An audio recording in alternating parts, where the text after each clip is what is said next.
Bismillahirrahmanirrahim. Assalamu alaikum, my dear students. I am Nabi Noor Khan, and once again, I am here to teach you the book Anthology of Living English Prose. This would be uh, lecture number 2, and we would start from the first page, second paragraph, और mid से है, तकरीबन mid से पिछले lecture जो हमने पढ़ा था उससे आगे है, work work and more work.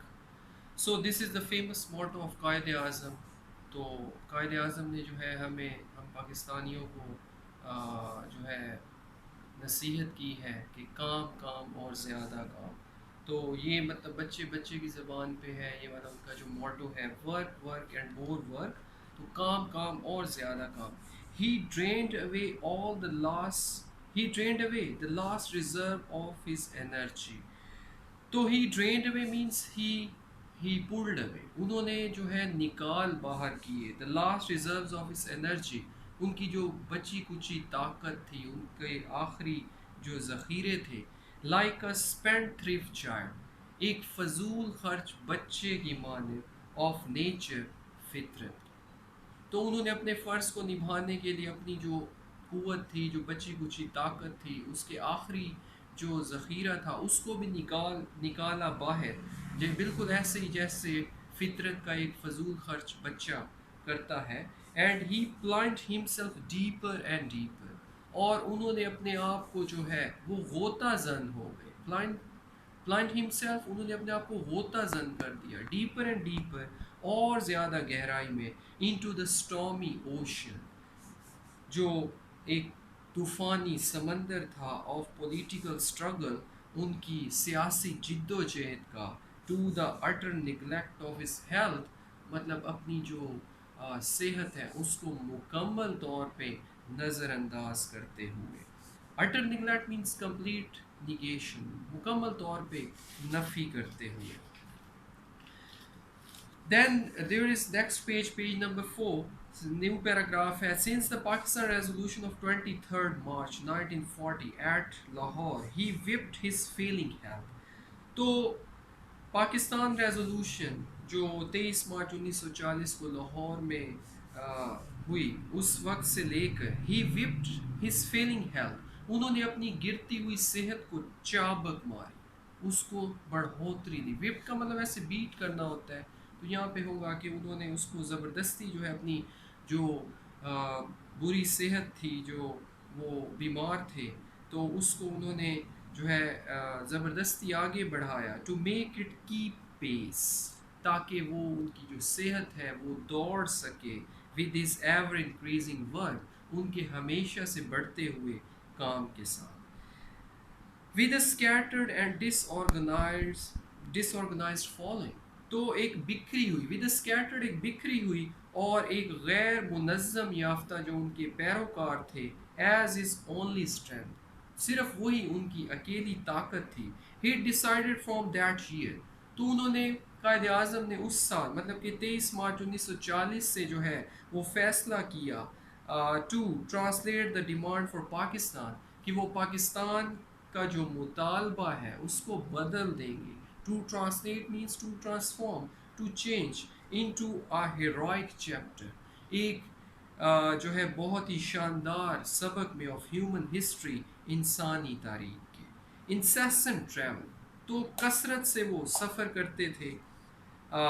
Long and arduous hours of work, और बहुत ही लंबे और मुशक्क़त आमेज़ जो है उनके उनके औकात कार थे काम करने की. एंड वरीज, और परेशानियाँ, द ओनली रिवार्ड, तो यही एक इनाम होता है, that a political leader receives, जो कि एक सियासी रहनुमा हासिल करता है, during his days of struggle, अपनी जिद्दोजहद के दिनों.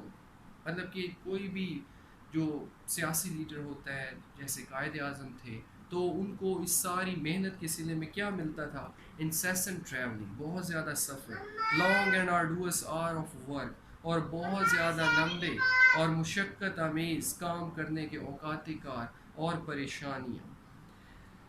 सो तो all these things were taking a heavy talk, تو یہ جو ساری چیزیں ہیں یہ بہت زیادہ ان سے بھاری قیمت وصول کر رہے تھے. But he paid the price with a smile.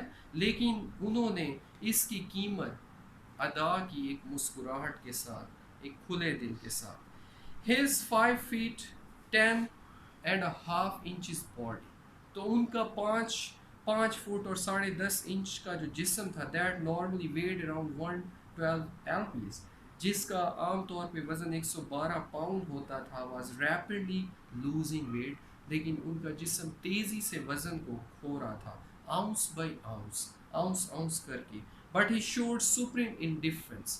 لیکن قائد اعظم نے مکمل طور پہ لا تعلقی دکھائی ٹو سچ پرائیویٹ میٹرز, اس طرح کے ذاتی معاملات سے, ایز ہز پرسنل ہیلتھ, جیسا کہ ان کی ذاتی صحت تھی. That should not interfere with his responsibility. تو قائد اعظم کا خیال یہ تھا کہ اس قسم کے جو ذاتی معاملات ہیں, جیسے صحت کا معاملہ تھا, اس کو مداخلت نہیں کرنی چاہیے. Interfere means interrupt. اس کو مداخلت نہیں کرنی چاہیے ان کی ذمہ داریوں کے ساتھ. ہز ڈاکٹرز ور ونس اگین آرگوئنگ. تو قائد اعظم کے جو ڈاکٹرز تھے وہ ایک دفعہ پھر ان سے بحث کر رہے تھے, ان کو منا رہے تھے, اینڈ پلیڈنگ ود ہم, اور ان سے درخواست کر رہے تھے. Pleading means requesting. ان سے درخواست کر رہے تھے to pay at least some attention, کہ وہ کم سے کم تھوڑی سی توجہ دے ٹو فزیکل فٹنس, اپنی جسمانی تندرستی کی طرف. But they never succeeded in stopping. لیکن وہ ڈاکٹرز کبھی کامیاب نہیں ہوئے روکنے میں the onward rush of the mighty ocean. مطلب وہ جو ان کا آف ہز ول, ان کی قوت ارادی کا جو بہت بڑا سمندر تھا, اس کی لہروں کو, دیٹ وانٹیڈ ٹو سویپ اوے, جو لہریں چاہتی تھی بہا لے جانا, ملیا میٹ کر دینا چاہتی تھیں. آل obstacles, جتنی بھی رکاوٹیں تھیں, obstacles means hurdles, جتنی بھی رکاوٹیں تھیں, standing as hindrances, جو کہ کھڑی ہوئی تھیں رکاوٹوں کے طور پہ, in the path of his people, ان کے لوگوں کے راستے. So dear students, I hope you have comprehended these paragraphs. Thank you very much.